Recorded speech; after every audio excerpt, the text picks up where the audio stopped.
আলু কত টাকা কেজি দাদা? 50 টাকা কেজি। কয় কেজি দেব রাকেশ দাদা? এত টাকা বেড়েছে? আচ্ছা, দাও 1 কেজি। এই নাও দিনু, তোমার 50 টাকা। এই কচু নিয়ে যান, কচু। আমার নিজের ক্ষেতের চাষ করা, একদম টাটকা কচু। আরে মতি দাদা, তোমার কচু দেখছি ভালোই। দাদা, হইব না? আমার নিজের ক্ষেতের কচু।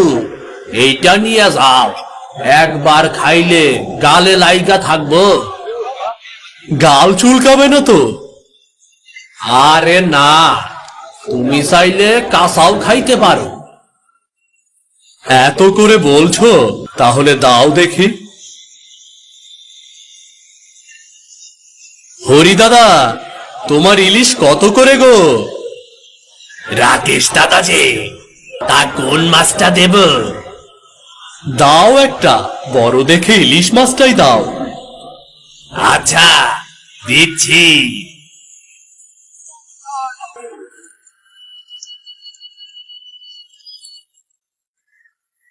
আরে রাকেশ যে, দেখছি ইলিশ আর কচু কিনছিস।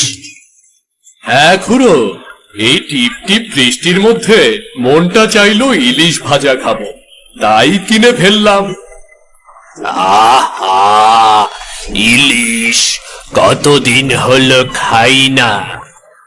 তা আজ সন্ধ্যায় আমার বাড়িতে চলে এসো, গরম গরম ইলিশ ভাজা দিয়ে দুটো ভাত খেয়ে যাবে। সত্যি বলছিস? হ্যাঁ, সত্যি বলছি। এখন আমি আসি খুড়ো, তাহলে বিকেলে দেখা হচ্ছে। ঠিক আছে।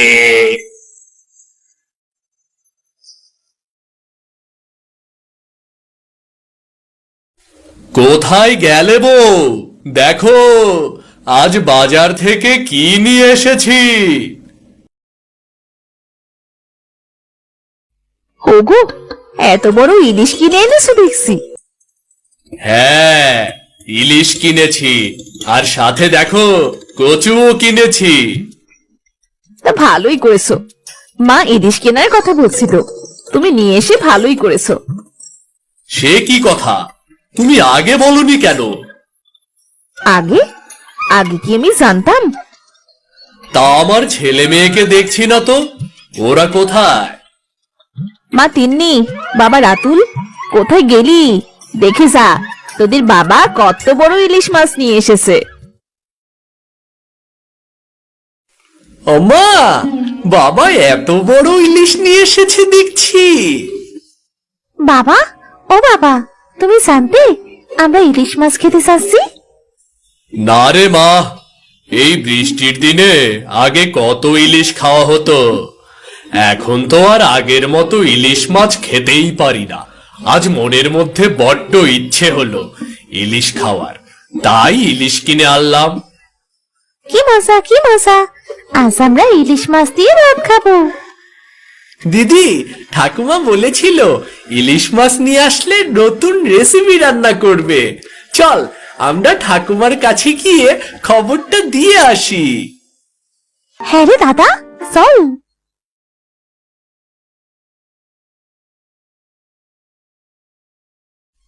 ঠাকুমা, ও ঠাকুমা।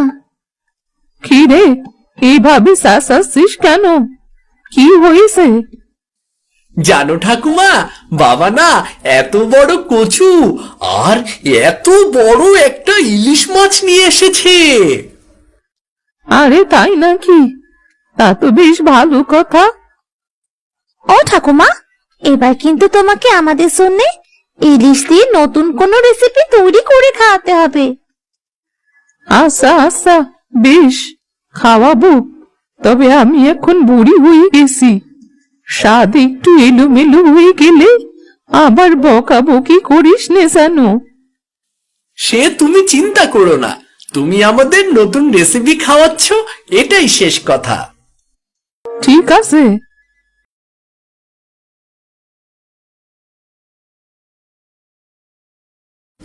এ কি মা, আজ তুমি রান্না করতে বসেছো যে? আর বলিস নেই, তোর ছেলে মেয়ে আমাকে সেভাবে ধরলো, ওদের নাকি আমার হাতে ইলিশ রেসিপি খেতে হবে। তা তো বেশ মা, আমিও কতদিন হলো তোমার হাতের ইলিশ রান্না খাই না। আজ ওদের জন্য তোমার হাতের ইলিশ রান্না খাবো। এ তো শুনে আমার মহা খুশি হচ্ছে। আমার পাগল ছেলে, ঠিক আছে ঠিক আছে, আজ আমি ইলিশ দিয়ে কচু ঘন্ট করব আর খিচুড়ি রান্না করব। আরে বলো কি মা, ইলিশের মাথা দিয়ে কচু ঘন্ট? কতদিন হলো তোমার হাতের ইলিশের মাথা দিয়ে কচু ঘন্ট খাই না। শোনো বউ, আমি মাঠে যাচ্ছি, ফিরতে একটু দেরি হবে। আর শোনো, আজ গোপাল খুড়োকে দাওয়াত দিয়েছি, বিকেলে চলে আসবে। আচ্ছা ঠিক আছে, তুমি তাড়াতাড়ি ফিরে এসো।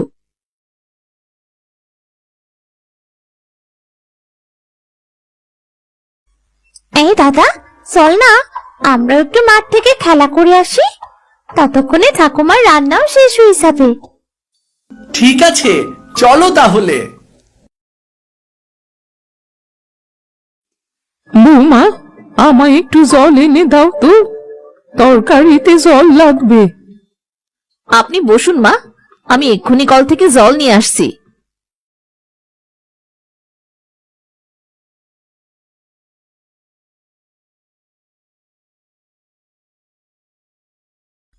ভাবি, জল নিতে আসলে বুঝি? হ্যাঁ ভাবি। তা ভাবি, আজ কি রান্না করছো তোমাদের বাড়ি? তোমাদের বাড়ি থেকে রান্নার সুগন্ধ আসছে। আমি রান্না করছি না গো, আজ আমার শাশুড়ি মা রান্না করছে। ও তাই বলো, তা কি রান্না করছে কাকিমা? ইলিশ দিয়ে কচু ঘন্ট। ইলিশ দিয়ে কচু ঘন্ট করে? এ তো বাপের জন্মেও শুনি নাই। তা শুনবে কেমন করে, আমিও তো কোনোদিন শুনি নাই। তা বলছিলাম কি ভাবি, যদি কাকিমার হাতের একটু তরকারি। হ্যাঁ বুঝেছি বুঝেছি, সন্ধে চলে এসো আমাদের বাড়িতে, ইলিশ দিয়ে কচু ঘন্ট করে খাওয়াবো গো। তুমি যেহেতু বলছো, না যেও তো পারি না। আচ্ছা ঠিক আছে, যাবনে। এদিকে তোমার সাথে কথা বলতে বলতে আমার দেরি হয়ে গেল, ওইদিকে আমার শাশুড়ি জলের জন্য বসে আছে। আমি এখন যাই ভাবি।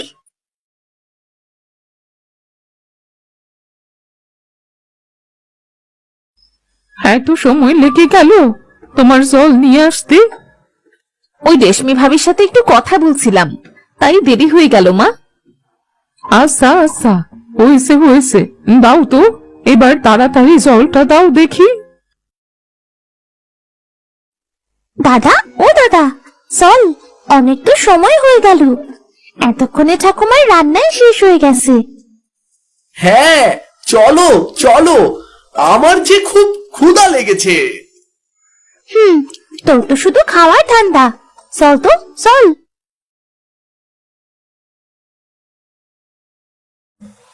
আয় মা আয়, তোদের জন্যই অপেক্ষা করছি। এ কি বাবা, আমাদের রেখে তোমরা খেতে বসে গেছো? তোদের জন্যই অপেক্ষা করছি, নিয়ে বসে পড় তো দেখি।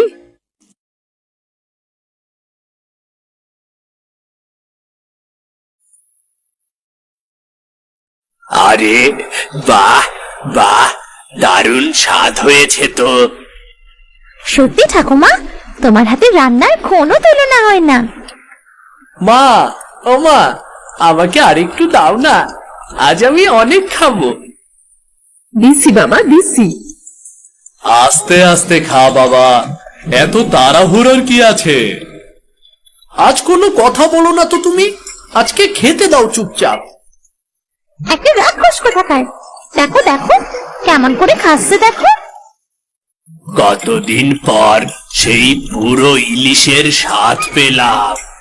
আহ, খেতে যা হয়েছে না। আগের মতো কি আর এখন ইলিশ পাওয়া যায় যে তোমরা খাবে? এখন যে ইলিশ সোনার দাম হয়ে গেছে। তা যা বলেছ। সে সত্যি মা, আপনার হাতের ইলিশ দিয়ে কচু ঘন্টর কোনো তুলনা হয় না। দেখতে হবে না কার মায়ের হাতের রান্না।